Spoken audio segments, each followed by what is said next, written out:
Hello दोस्तों, आज हम आपके लिए ला रहे हैं राजस्थान के इतिहास की कक्षा, जो अभी हाल ही में कई राजस्थान में हुए एग्जाम्स की दृष्टि से बहुत ही महत्वपूर्ण है।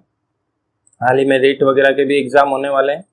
तो ये राजस्थान के प्राचीन इतिहास से संबंधित कक्षा है, जिसमें कि हम राजस्थान के इतिहास की जो प्राचीन की शुरुआत कहाँ से हुई, साथ में जो लोह युगीन सभ्यताएं या प्रस्तर युगीन सभ्यताएं, ताम्र युगीन सभ्यताएं जो हैं उनको डिवीजन करेंगे, उनको अच्छे से देखेंगे कौन सी सभ्यताएं किस प्रकार की है, उनका कब उत्खनन हुआ या उनकी खोज कब की गई। ठीक है, जिससे आपको उसे सेपरेशन करने में आसानी होगी और एग्जाम की दृष्टि से आपके डाउट्स क्लियरिफाई होंगे।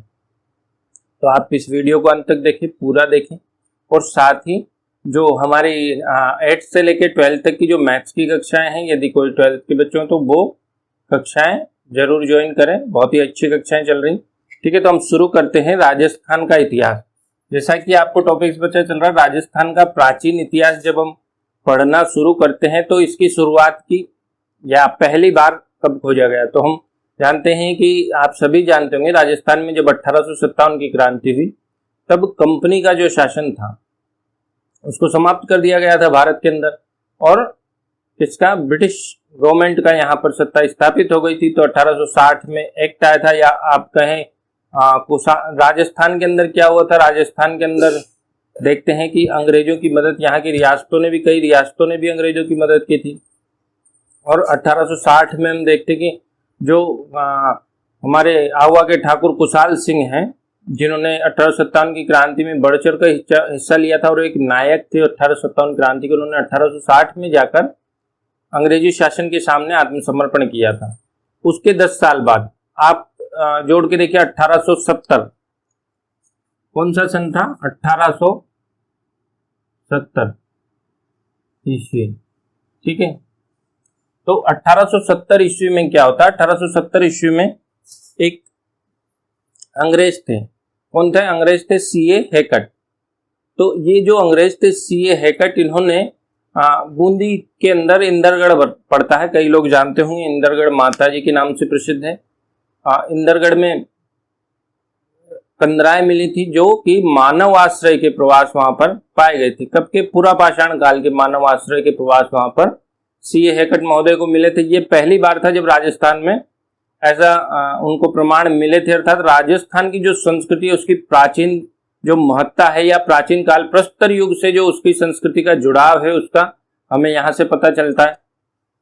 तो 1870 में ये सीए हैकट जो थे, इन्होंने कहा इंदरगढ़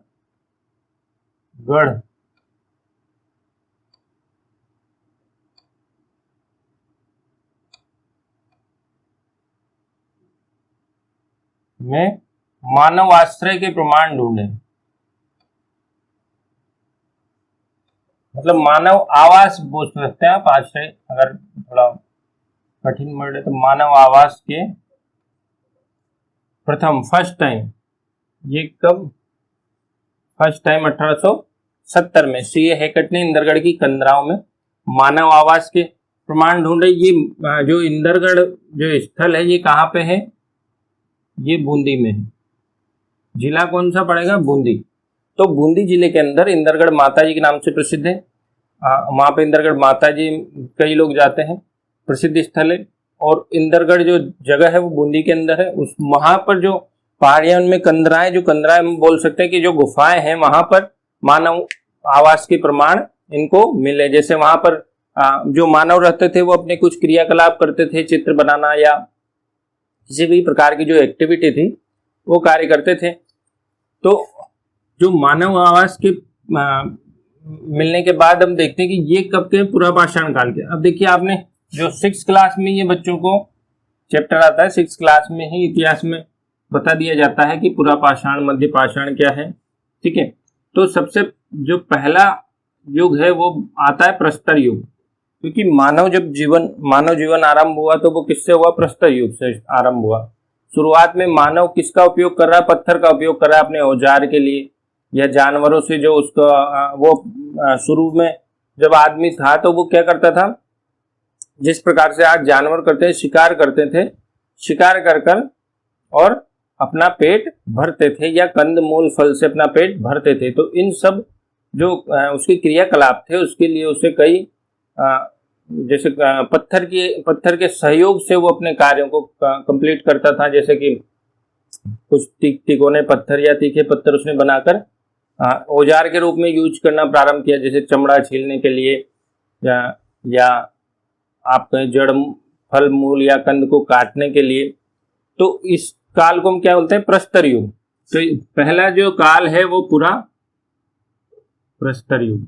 उसके बाद आता है मध्य प्रस्तर युग, मध्य पाषाण युग। ठीक है, इसे प्रस्तर बोलते हैं, पूरा पाषाण काल।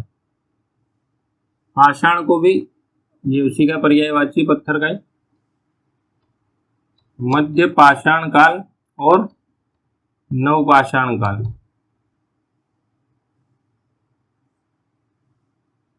ठीक है, तीन जो काल है ये हम वहां पढ़ते हैं। और जो आपके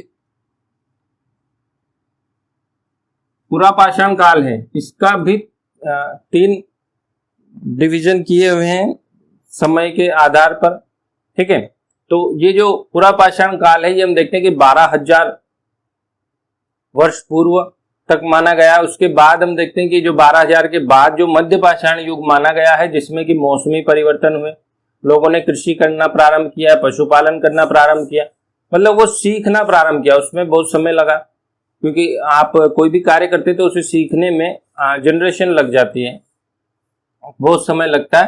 तो मध्य पाषाण युग के बाद नव पाषाण युग आया, जिसमें कि हम देखते हैं तांबे का पहिए का आविष्कार हुआ और आग जलाना भी सीख गया। नव पाषाण युग में कई क्रांतिकारी परिवर्तन हुए। तो तीन प्रकार के हम इधर देखते हैं। अब हमको पूरा पाषाण काल के आवास की जो स्थल मिले वो कहाँ? बूंदी में मिले, इंदरगढ़ में। उसके बाद जो पूरा पाषाण काल के ही हमें क्या मिले? प्रस्तर मिले, या जो औजार कहते हैं वो पहली बार कहाँ मिले?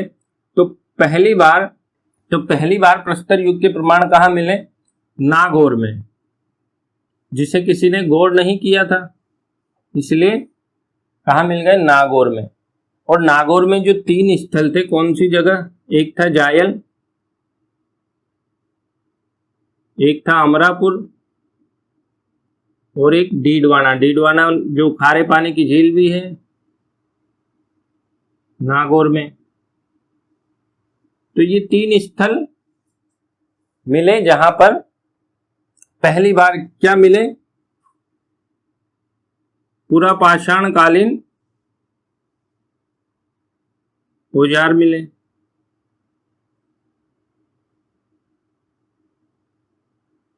जैसे करधनी या स्क्रैपर, इस तरह के जो औजार थे वो मिले। हम देखते हैं कि जैसे जैसे पूरा हम अन्य पाषाण काल का परिवर्तन होगा, औजारों की प्रकृति या उनका जो बनावट है उसमें बदलाव आएगा। जैसे पहले जो पत्थर थे वो मोटे थे या बड़े थे शुरुआत में। मध्य पाषाण काल में देखेंगे माइक्रोलिथ प्रकार के मिलेंगे, जो ज्यादा अच्छे होंगे टेक्निकल रूप से। उनका जो सुधार मानव अपने आप में सुधार अपने हथियारों में करता जाता है, उसी प्रकार से हम देखेंगे पत्थर में भी वो सुधार करता है। उनकी धार अच्छी होती है, छोटे होते हैं, यूज में पहले से ज्यादा सहूलियत होती है।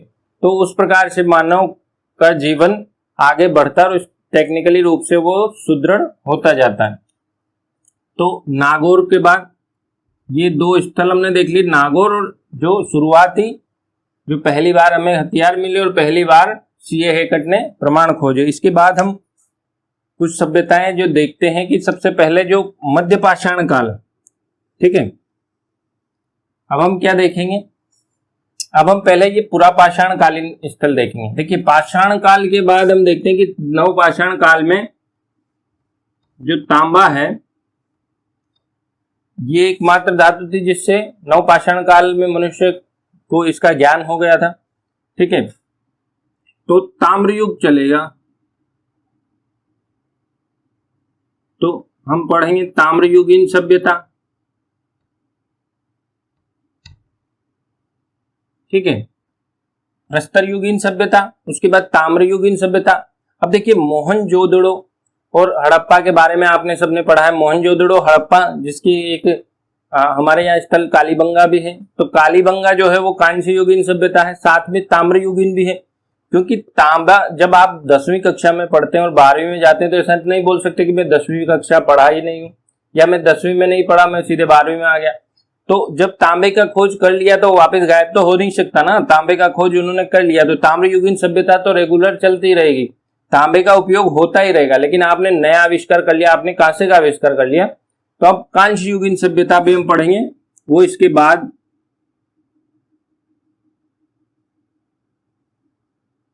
कांस्य युगीन सभ्यता, देखिए रेगुलर तांबा जो है, ताम्र युगीन सभ्यता जो है रेगुलर चलेगी। आज तक भी तांबे का यूज हो रहा है, तो ऐसा तो कह नहीं सकते कि आज तांबे का यूज नहीं हो रहा। तांबा तब से यूज होता आ रहा है प्रस्तर युग के बाद से, ठीक है। तो ताम्र युगीन सभ्यता की जो डेट्स हैं या वो कभी कितनी प्राचीन मिल सकती है, नहीं भी मिल सकती। तो अब कांस्य युगीन सभ्यता जिसमें हमारे यहाँ पे कालीबंगा है, ठीक है। पाषाण युग में हमारे पास मध्य पाषाण में कौन है, बागोर है, जो कहाँ है, भीलवाड़ा में है, ठीक है। ये एकमात्र है बागोर मध्य पाषाण की, ठीक है। ताम्र युगीन सभ्यताओं में हमारे पास 4, 5, 6 जिन्हें हम पढ़ेंगे, ठीक है। लेकिन ये देखते हैं कि जो आज का खेतड़ी है उसके आसपास कम है, ज्यादातर हमें मिलेंगी सीकर के अंदर मिलेगी। जो खेतड़ी से संबंधित है वो सीकर गणेश्वर सभ्यता है जो आज हमें मिलेगी। उसके अतिरिक्त हमें जैसे उदयपुर में मिलेगी आहड़, बालाथल और राजसमंद में गिलुन।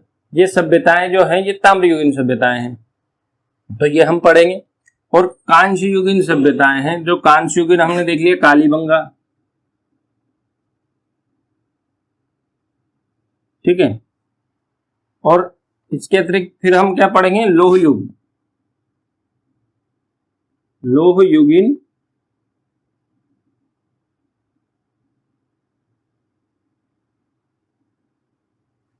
तो लौह युगीन जो सभ्यताएं हैं वो किसके बाद आएंगी, कांस्य युग के बाद। क्योंकि लौह युगीन जो सभ्यता है उसका हम देखते हैं कि जो श्याम अयस है, श्याम अयस के नाम से हमें कहाँ पर ऋग्वेद में भी उल्लेख मिलता है, अर्थात जिससे हम अंदाजा लगाते हैं कि वैदिक काल में लोहे का उपयोग करते थे लोग, लोहे से परिचित थे श्याम अयस से।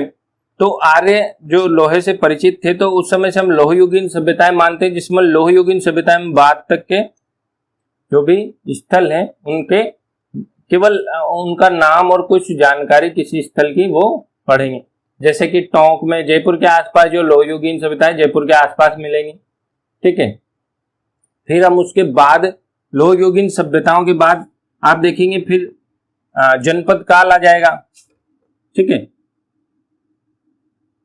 अब आप देखिए गंगा और सोन नदी के संगम पर पहला जो सबसे बड़ा राज्य अस्तित्व में आया था वो कौन था, मगध। और उसी समय जनपद बने, हर जगह राज्य बने और जनपद बने, ठीक है। तो जनपद काल आएगा। उसके बाद हम देखते हैं मौर्य युगीन सभ्यताएं आएंगी, शुंग कुषाण कालीन आएंगी।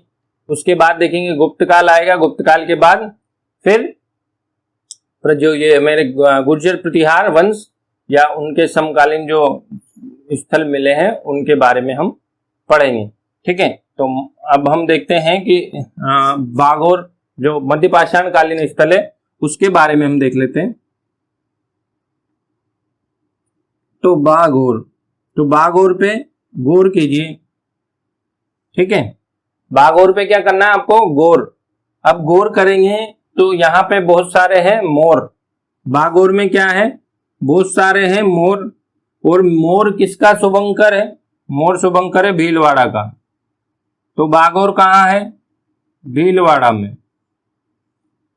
बागोर कहाँ है, भीलवाड़ा में, ठीक है। और बागोर कैसा स्थल है, देखो मोर है तो यहाँ क्या है, ये मध्य पाषाण कालीन स्थल है। हमने अभी देखा मध्य पाषाण कालीन स्थल।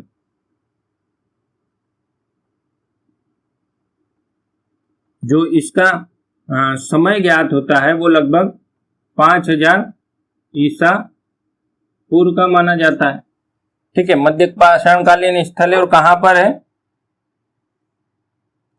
ये है कोठारी नदी के किनारे। कौन सी नदी है, कोठारी नदी। अब ये कोठारी नदी के किनारे, और ये किस प्रकार का है, यहाँ पर इसके बाद बारे में जो खास बात है, इंपॉर्टेंट बात है वो क्या है, जो इसके बाद बारे में जो इस स्थल को इम्पोर्टेंट अपने आप में बना देता है, इसकी इम्पोर्टेंस को बढ़ा देता है, वो क्या है? क्या कि पहली बार भारत में जो पशुपालन के साक्ष्य, सर्वप्रथम पशुपालन के जो साक्ष्य वो यहीं पर है, सबसे प्राचीन साक्ष्य, ठीक है, पशुपालन की, अर्थात पशुपालन की जो शुरुआत है वो बागोर से हुई है। सबसे आदिम जो है वो कि भारत में सबसे पहले पशुपालन के साक्ष्य कहां से मिले? बागोर से।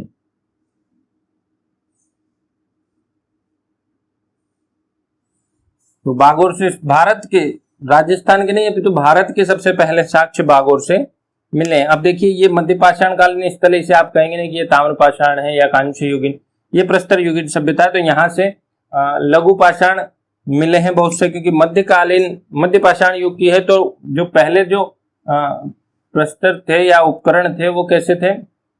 और प्रस्तर थोड़े बड़े थे। अब कैसे मिले? लघु पाषाण उपकरण मिले हैं, लघु पाषाण उपकरण यहां से मिले, ठीक है। तो जो बागोर सभ्यता है इसके खोजकर्ता कौन है? वीएन मिश्र और एलएस लेशनिक। तो ये कहाँ? पुणे की यूनिवर्सिटी थी, उसके सहयोग से ये खोजा गया, ठीक है। तो वीएन मिश्र और एलन लेशनिक ने कब इसकी खोज की थी? 1967 में, ठीक है। तो हमें उससे इसका सन याद रह जाएगा। तो बागोर के बाद हम देखेंगे, अब ये मध्य पाषाण एक पाषाण कालीन स्थल है जो हमने देख लिया है। इसके अतिरिक्त जो हमें शुरुआत में जो मिले वो हमने देख लिए। अब पाषाण काल यहाँ खत्म हो गया। अब हम इसके बाद देखते हैं ताम्रयुगीन जो सभ्यताएं हैं उनके बारे में एक नजर हम डाल लेते हैं, ताम्रयुगीन सभ्यताओं पे, जिनमें सबसे पहले देखें आहड़ देखेंगे हम, जैसे कि धूलकोट, आघाटपुर। देखो आहड़ उसका नाम है तो आहड़ से आघाटपुर आ जाएगा, लेकिन जो धूलकोट है वो परीक्षाओं में पूछा जाता है कई बार कि धूलकोट किसका नाम है। तो आहड़ सभ्यता से धूलकोट से नाम उसका जुड़ा हुआ है, तो आहड़ पढ़ेंगे। आहड़ के बाद हम देखेंगे गिलुंड जो राजसमंद में, और उदयपुर में एक और सभ्यता है बालाथल, ठीक है। तो आहड़ और बालाथल उदयपुर में है और गिलुंड राजसमंद में है, और गणेश्वर सभ्यता सीकर में है जो कि खेतड़ी से जुड़ी हुई, झुंझुनू वाली जो हाल ही में तांबे खाने में वहां से जुड़ी हुई है। तो ये ताम्रयुगीन सभ्यता हम पढ़ेंगे, ठीक है। उसके बाद हम लोहयुगीन पढ़ेंगे। तो अब हम देखते हैं ताम्रयुगीन सभ्यताएं। तो ताम्रयुगीन सभ्यताएं देख लेते हैं एक बार कौन कौन सी है। तो अभी तक हमने प्रस्तर युग में बागोर पढ़ लिया है, अब हम देखते हैं ताम्रयुग, ताम्रयुगीन सभ्यताएं। तो आपको एक बार सभी नाम थोड़े माइंड में होने चाहिए जो इम्पोर्टेंट है। देखिए तो जो पहली सभ्यता है वो कौन सी है? गणेश्वर। ये कहाँ है? गणेश्वर कहाँ है? सीकर में। नदी कौन सी है? कांतली नदी। कांतली नदी के किनारे है गणेश्वर, सीकर में। कांतली नदी किनारे जो वर्तमान के झुंझुनू या खेतड़ी के जो ताम्र भंडार है उनसे जुड़ा हुआ है, ठीक है। तो गणेश्वर जो सभ्यता है ये सबसे प्राचीन सभ्यता है, लगभग 2800 ईसा पूर्व की। तो ये जो जितने भी ताम्र स्थल हैं उनमें सबसे प्राचीन है और उनकी जननी है।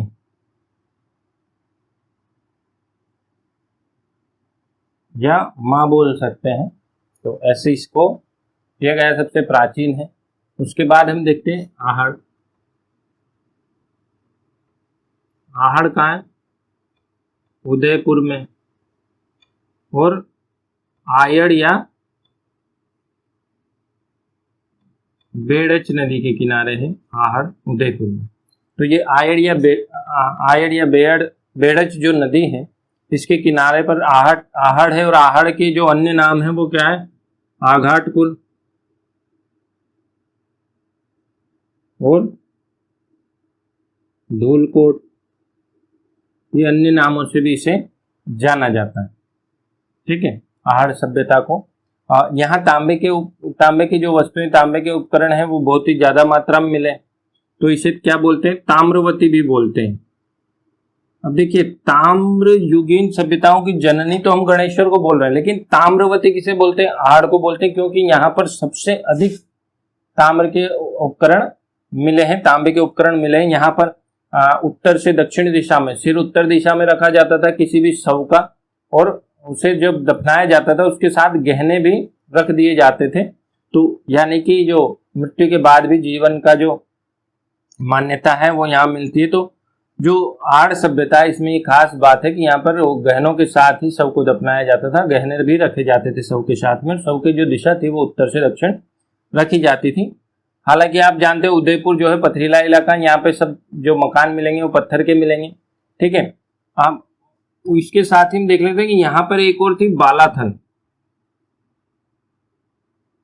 तो ये बालाथल है, ये भी कहाँ है, उदयपुर में, और ये भी क्या है, ताम्रयुगीन सभ्यता है।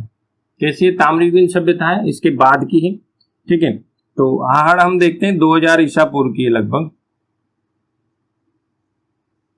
ठीक है। और आहड़ का जो खोज है वो कब हुई थी, 1954 में हो गई।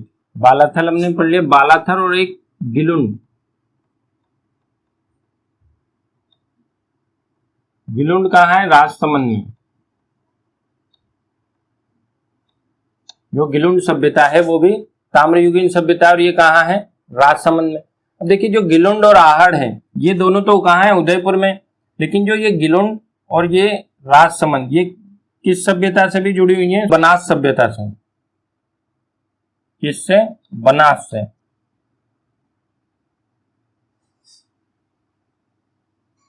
तो यदि आपसे पूछ ले कि बनास संस्कृति से संबंधित कौन है, तो आहड़ और गिलुंड जो राजसमंद का है बनास संस्कृति से। आप देखते हैं कि आयड़ या बेड़क जो किसकी सहायक नदी है, बनास की सहायक नदी है।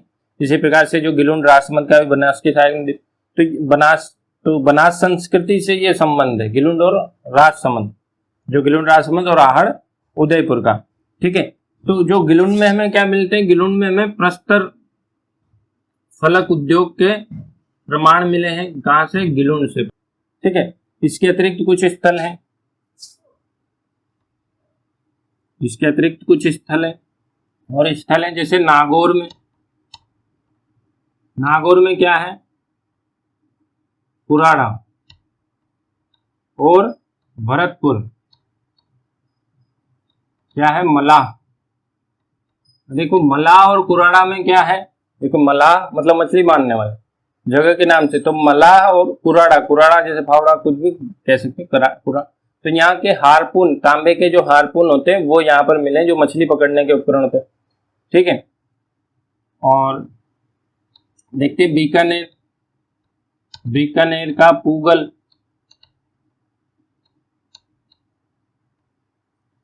और ये जयपुर का किराड़ौत।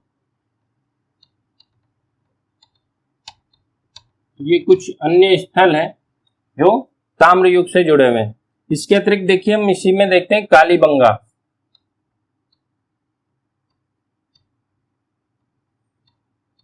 कालीबंगा हनुमानगढ़। तो कालीबंगा जो हनुमानगढ़ में है वो भी किससे जुड़ी हुई है, ताम्र पाषाण युग से। देखिए कालीबंगा ताम्र पाषाण युग से कैसे जुड़ी है, आप बोलेंगे कालीबंगा तो कांस्य युग की सभ्यता है। तो कालीबंगा जो है वो ताम्र प्लस कांस्य युग सभ्यता है,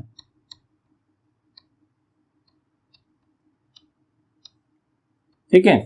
तो ये प्राक हड़प्पा और हड़प्पा कालीन सभ्यता है। तो दोनों प्रकार की, हड़प्पा और प्राक हड़प्पा, हड़प्पा पहले की और बाद मतलब उस समय की भी सभ्यता है। ताम्र और कांस्य युग, इन दोनों प्रकार की सभ्यता कौन सी है, कालीबंगा सभ्यता है। क्योंकि मैंने कहा था कि तांबे का उपयोग जो निरंतर होता आ रहा है, तो ताम्रयुगीन सभ्यता भी और कांस्ययुगीन सभ्यता भी है, कौन सी, कालीबंगा, ठीक है। तो हम देखते हैं पहले आहड़ सभ्यता देख लेते हैं।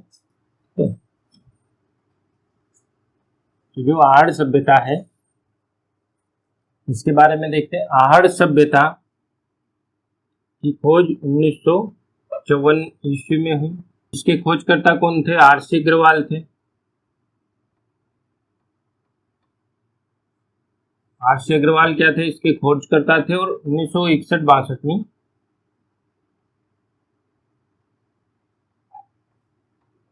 इसके क्या हुआ, उत्खनन।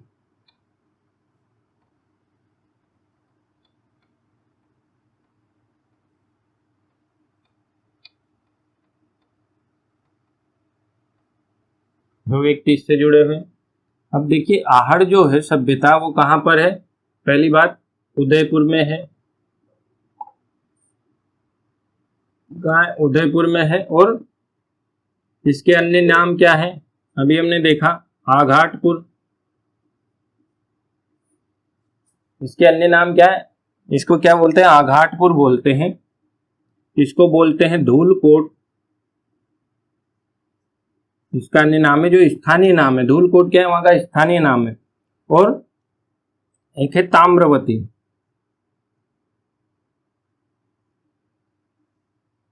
क्योंकि ताम्रयुगीन सभ्यता है, ताम्रवती है, सबसे अधिक तांबे के औजार यहां मिले हैं। तो कौन सी नदी के किनारे है, आयड़ नदी। आयड़ या जिसे हम कहते हैं बेड़च।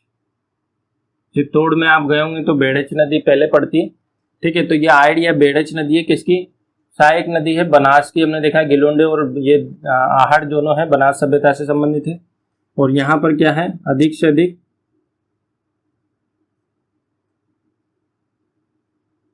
ताम्र जो उपकरण है वो सर्वाधिक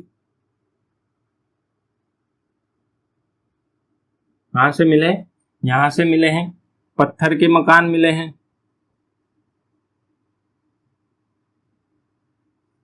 मकान कैसे, पत्थर के बने हुए। शव को उत्तर से दक्षिण, सिर किधर, सिर उत्तर में, सिर उत्तर दिशा में। और आभूषण के साथ दफनाते थे।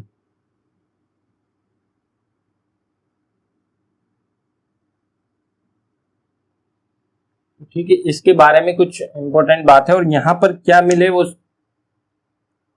इसके बारे में, ये इतनी सी बात आपको याद करने लायक है कि इसकी खोज कब हुई या उत्खनन कब हुआ, इससे कौन से इतिहासकार संबंधित थे। और ये ताम्रयुगीन सभ्यता थी। सबसे महत्वपूर्ण बात है कि ये ताम्रयुगीन सभ्यता थी। और कब की थी, 2000 ईसा पूर्व, ठीक है। 2000 ईसा पूर्व से संबंधित ये सभ्यता है। इसके बाद आहड़ के साथ ही हम देख लेते हैं गिलुंड।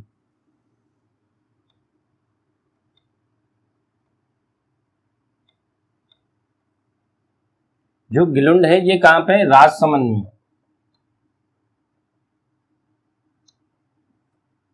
ठीक है। गिलुंड सभ्यता कहां है, राजसमंद में। इसका जो उत्खनन है 1957-58 में हुआ, जो बेबीलाल इससे संबंधित थे। बेबी लाल। और यहाँ प्रस्तर फलक, अच्छा पत्थरों के जो वो चिपट क्या बोलते हैं उसे, फलक जो निकालते हैं, उनकी जो पट्टियां निकालते हैं उसे बोलते हैं फलक। तो जो प्रस्तर फलक उद्योग के प्रमाण यहाँ से मिले हैं। और ये दोनों संयुक्त रूप से किससे जुड़ी हुई हैं, बनास सभ्यता से, बनास संस्कृति।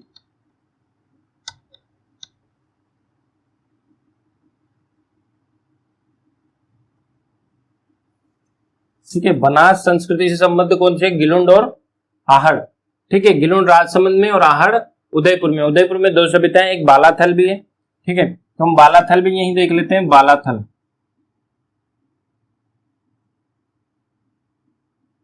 बालाथल कहाँ है, ये भी कहाँ है, उदयपुर में। उदयपुर के समीप वल्लभनगर के निकट, हाँ वल्लभनगर के, वल्लभनगर के समीप बालाथल सभ्यता मिली है। और ये बालाथल सभ्यता की खोज कब हुई, 1963 में। किसने, वीएन मिश्र ने। देखिए वीएन मिश्र जो है वो कई जगहों से जुड़े हुए, चाहे उत्खनन में जुड़े हों चाहे खोज में जुड़े हों। उसके बाद हम देखेंगे कि अधिकतर जो उत्खनन है वो आरसी अग्रवाल उससे जुड़े होंगे बाद के ठीक है। शुरुआती दौर में अमलानंद घोष या बीबीलाल, जैसे कालीबंगा से अमलानंद घोष जुड़े थे, बीबीलाल का नाम हमें कई जगह आएगा, ठीक है। तो बालाथल से कौन है? वीएन मिश्र। सबसे बाद में देखिए 1993 में जाकर इसका उत्खनन हुआ। और बालाथल क्यों महत्वपूर्ण है? क्योंकि यहाँ क्या मिले हैं? तांबे के आभूषण। क्या मिले हैं?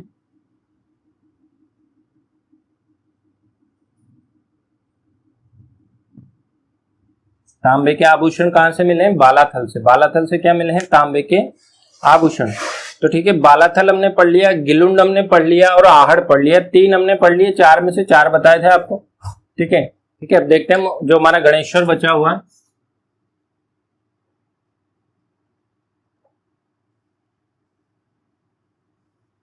तो गणेश्वर सभ्यता, गणेश्वर सभ्यता कहाँ की है? गणेश्वर सभ्यता कहां से संबंधित है? सीकर से। कहां से संबंधित है? सीकर से। सीकर से, अर्थात जो खेतड़ी, जो ताम्र भंडार है, उनसे संबंधित है। और लगभग कब की है ये? 2800 ईसा पूर्व की। 2800 ईसा पूर्व की। हमने देखा था कि आहड़ जो 2000 ईसा पूर्व की थी, ये उससे भी प्राचीन है गणेश्वर सभ्यता। इसलिए ये जो ताम्रयुगीन सभ्यता है, उनकी जननी इसको कहा जाता है, ठीक है। किस नदी के किनारे है? कांतली नदी। कांतली नदी के किनारे ये सभ्यता मिली है, सीकर में। और सबसे प्राचीन है, इसलिए इसे क्या बोलते हैं? ताम्रयुगीन सभ्यताओं की जननी, ठीक है। तो ये जानना, इसमें ज्यादातर प्रश्न जो पूछा जाता है कि ये किस नदी के किनारे है अथवा कहाँ पर है, सीकर में है, या ताम्रयुगीन सभ्यताओं की जननी किसे कहा जाता है। तो आप आहड़ में और गणेश्वर में कंफ्यूज ना हो। आहड़ में सबसे ज्यादा जो तांबे के उपकरण मिले, इस वजह से वो ताम्रवती है, और ये ताम्रयुगीन सभ्यताओं की ये जननी इसको कहा गया, किसको? गणेश्वर को, क्योंकि ये सबसे प्राचीन है। उससे प्राचीन है 2800 ईसा पूर्व की लगभग। और यहाँ से जो तांबे के उपकरण, जो ये किससे संबंधित है? खेतड़ी ताम्र भंडार से। किससे संबंधित है? खेतड़ी से इसका संबंध है। और हम देखते हैं कि जो खेतड़ी है, यहाँ से किसको उपकरण, किसको तांबा सप्लाई होता था? हड़प्पा सभ्यता को। तो ये हड़प्पा को तांबे की सप्लाई करती थी, ठीक है। खोज कहें तो इसकी खोज जो है वीएन मिश्र ने की। वीएन मिश्र ने इसकी खोज की थी, ठीक है। वीएन मिश्र ने इसकी खोज की थी। उसके बाद देखते हैं कि 1977-78 में जाकर, देखिए 77-78 में आपातकाल लगा था, 77। तो 77 में जाकर किसने? आरसी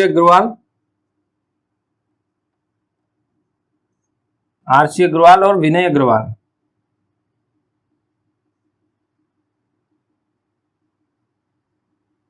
इन्होंने क्या किया?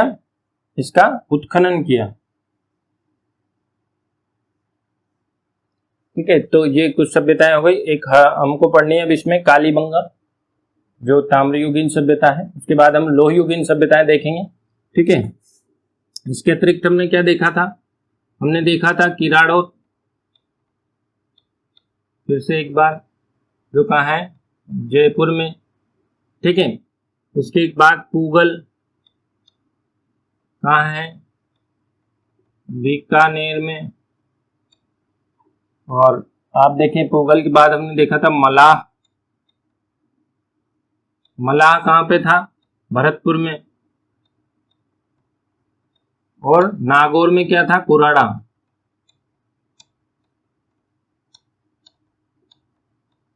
तो ये दोनों जगह क्या मिले थे?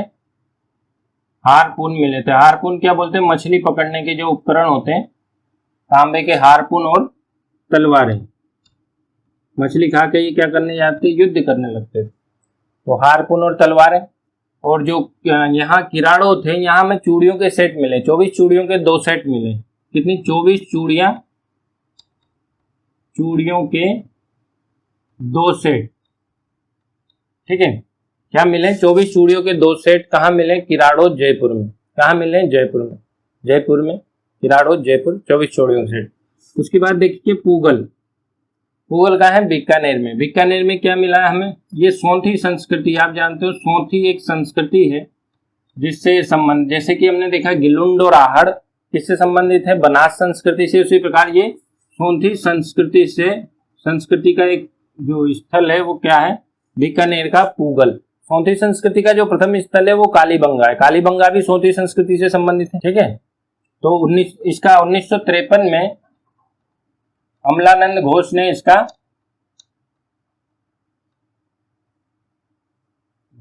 इसके बारे में बताया। तो जो पूगल की सोंधी संस्कृति, इसका उत्खनन किसने? अमलानंद घोष ने किया 1953 में, ठीक है। अब हम पढ़ते हैं कौन सी? कालीबंगा।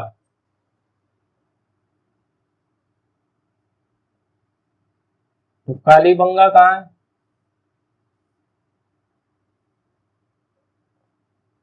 कालीबंगा कहाँ है? हनुमानगढ़ में।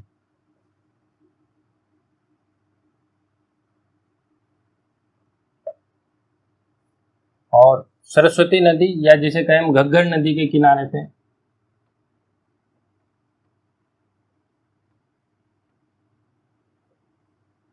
सरस्वती या घग्गर नदी के तट पर कालीबंगा सभ्यता स्थित है। अब देखिए ये जो सभ्यता है ये ताम्र भी है और प्लस कांस्य भी है, ठीक है। तो ताम्र युग थी जो ये प्राक हड़प्पा, इसे प्राक हड़प्पा, और ये हड़प्पा युग की,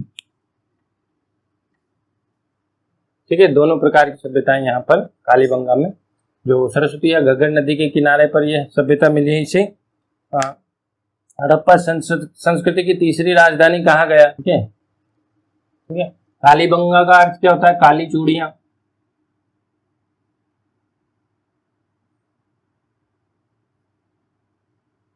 काली चूड़ियां, उसका जो कालीबंगा का जो मीनिंग है या डेफिनेशन है, मीनिंग है उसका काली चूड़ियां, ठीक है। सरस्वती और घग्गर नदी किनारे पे, इसके साथ इसमें चौतांग या द्रष्टद्युति नदी घाटी भी संबंधित है, ठीक है। तो देखते सरस्वती घग्गर सभी जानते हैं, इसको भी आप याद कर लें तो अच्छा है क्योंकि पेपर में कभी भी पूछा जा सकता है। तो देखते हैं इसकी खोज किसने की। देखिए इसकी खोज 1952 में किसने की? अमलानंद घोष ने।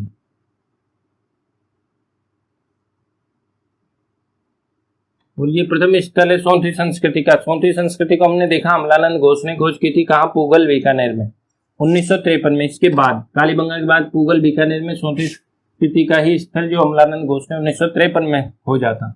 और उसके बाद 1952 में इन्होंने क्या खोज दिया? कालीबंगा।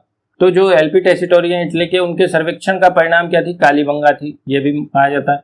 तो अमलानंद घोष ने 1952 में इस स्थल को खोजा था और इसका जो 1961 से लेकर 69 तक इसका उत्खनन चला था, उत्खनन हुआ। और उत्खनन से कौन शामिल थे? बीबी लाल, ठीक है। बीबी लाल हम देखते हैं कि गिलुंड संस्कृति से भी संबंधित है, ठीक है। तो जो ये कालीबंगा है ये स्थल है जिसे किसमें विश्व धरोहर सूची में शामिल किया गया है, क्योंकि ये हड़प्पा सभ्यता की क्या है? तीसरी राजधानी कौन सी थी? कालीबंगा। तो हम कहते हैं हड़प्पा सभ्यता की, हड़प्पा की तीसरी राजधानी। दो तो कौन थी? मोहनजोदड़ो हड़प्पा स्वयं थी, और ये तीसरी राजधानी कौन थी? कालीबंगा। देखिए जो हड़प्पा सभ्यता है या मोहनजोदड़ो जो ये सभ्यता है, इसकी खोज देखते हैं 2300 से लगभग 1750 ईसा पूर्व तक मानी जाती है। लेकिन अलग अलग जो, ऐसा अमलानंद घोष ने क्या बताया, सब जो अलग अलग इतिहासकार, जॉन मार्शल ने कुछ अलग बताया, तो उनके हिसाब से, लेकिन जो एवरेज जैसे मानते हैं डेटिंग पद्धति से, वो 2350 1750 या 2300 1750 के बीच में मानी जाती है। जो कालीबंगा है इसे विश्व धरोहर सूची में शामिल किया गया। यहाँ उत्कृष्ट नगरीय जीवन मिलता है। देखो यहाँ भी नगर नियोजन था, नगर जीवन था, लेकिन ऐसा नहीं कि यहाँ पर सभी मकान पक्की ईंटों के बने थे। लेकिन यहाँ जो मकान थे, मकान कैसे थे? मकान जो मैक्सिमम थे वो कैसे थे? कच्ची ईंटों के बने थे। कैसे बने थे? कच्ची ईंटों के, पकी हुई के नहीं थे, पक्की के नहीं थे, कच्ची के थे मैक्सिमम। तो मैं मोहनजोदड़ो और हड़प्पा में देखते हैं वहाँ पक्की ईंटों के थे, यहाँ कच्ची ईंटों के मैक्सिमम थे। ऐसा नहीं पक्की ईंटों के नहीं थे, पक्की ईंटों के भी थे, लेकिन मैक्सिमम जो थे वो कच्ची ईंटों के थे। उत्कृष्ट नगरीय जीवन हमें यहाँ पर मिलता है। मातृ देवी की मूर्ति, मातृ देवी की मूर्ति यहाँ पर नहीं मिलती।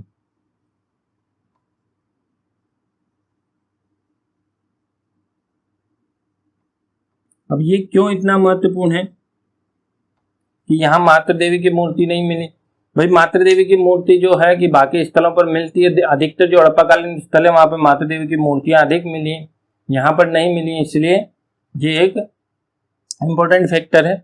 उसके बाद देखते हैं यहाँ पर हमें अग्निकुंड के साक्ष्य मिले हैं, जोते हुए खेत मिले हैं, यहाँ कब्रिस्तान मिले हैं, ठीक है, खोपड़ी की शल्य क्रिया के साक्ष्य मिले हैं, युगल समाधि के साक्ष्य मिले हैं, पहिया गाड़ी के साक्ष्य मिले, तांबे का वृषभ यहाँ पर मिला है। तांबे के वृषभ के साथ ही हम देखते हैं कि यहाँ पर ऊंट की अस्थियां भी मिली है।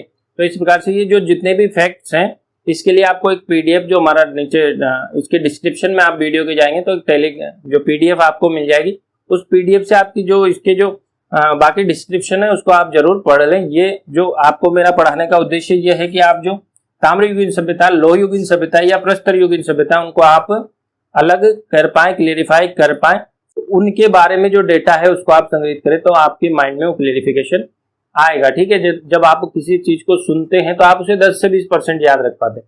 जब आपकी आंखें उसे देखती है तो उसे कैप्चर करती है। जैसे कि कोई मोबाइल है या ये कैमरा जो चालू है वो केवल माइक से सुन रहा है, लेकिन जो कैमरे से रिकॉर्ड हो रहा है वीडियो जब कंप्लीट होगा, जब ऑडियो और वीडियो दोनों आपके पास पहुंचेगा तभी वीडियो कंप्लीट होगा।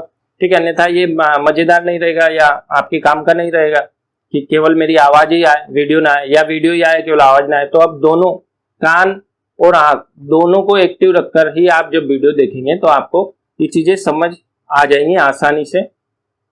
ठीक है, और अपने इसको देख कर जब आप इसे अपने मेमोरी कार्ड में सेव कर लेंगे, जैसे हमारे दिमाग में सेव कर लेंगे, तो हमारा दिमाग भी एक मेमोरी कार्ड की तरह जब आप इसे सेव कर लेंगे, कितनी सारी चीजें आप दुनिया भर में देखते हैं, जैसे आपके मकान आपको पूरा याद होगा, आपका गली मोहल्ला आपको पूरा याद होगा, तो आपका मेमोरी कार्ड भरा हुआ है ऑलरेडी, और रोज आप कुछ ना कुछ देखते तो मेमोरी कार्ड ओवरलैप होता जाता है। तो आप आपके मोबाइल में भी जो चीज नहीं खोलते हैं, आपके कंप्यूटर में जो फाइल आप नहीं खोलेंगे तो धीरे धीरे करप्ट होती जाती है या उसको खोलने में दिक्कत आती है। तो आप जो भी चीज पढ़ रहे हैं उसे रिवाइज नहीं करेंगे तो आपको उसमें दिक्कत आएगी, तो आपकी फाइल करप्ट हो जाएगी, तो आपको दिक्कत आएगी। तो अपनी फाइल को करप्ट नहीं करना है। तो कालीबंगा जो सभ्यता है ये हमने पढ़ ली है, इसके फैक्ट्स हम पीडीएफ में डाल देंगे। आप टेलीग्राम चैनल से उस पीडीएफ को डाउनलोड करें और अच्छे से उसे देखें। ठीक है, अब हम इसके बाद देख लेते हैं कि ये हो गई ताम्रयुगीन सभ्यताएं, कांस्ययुगीन भी इसमें हो गई है। अब हम लोहयुगीन सभ्यता देखते हैं। लोहयुगीन सभ्यता कोई खास नहीं, केवल स्थल है। ठीक है, और एक दो जैसे कि आप देखते हैं रेड़ है जो टोंक के पास, वहां पर उसे टाटा नगरी भी कहा गया है। ठीक है, तो इस प्रकार के जो स्थल है, कुछ एक दो स्थल के बारे में हम अच्छे से पढ़ेंगे। ठीक है, देखते हैं लोहयुगीन सभ्यताएं कौन कौन सी हैं।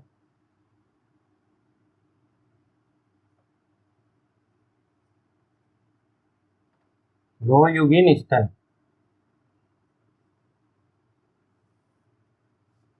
ठीक है, तो लोहयुगीन स्थल देख लेते हैं। तो आप जब भी आपको अगर हम पढ़ा रहे हैं हमारा वीडियो अच्छा लगे तो आप इसे लाइक कर दें या सब शेयर कर दें अपने दोस्तों के साथ, ताकि हमें भी मोटिवेशन मिलता रहे कि हाँ हमारा वीडियो अच्छा है। या आप कमेंट कर भी हमें बता सकते हैं कि आपको अब कौन सी कक्षाएं अच्छी लग रही है या कौन सी कक्षाएं आप लेना चाहते हैं। ठीक है, तो लोहयुगीन सभ्यताओं में पहले देखते हैं हम रेड़।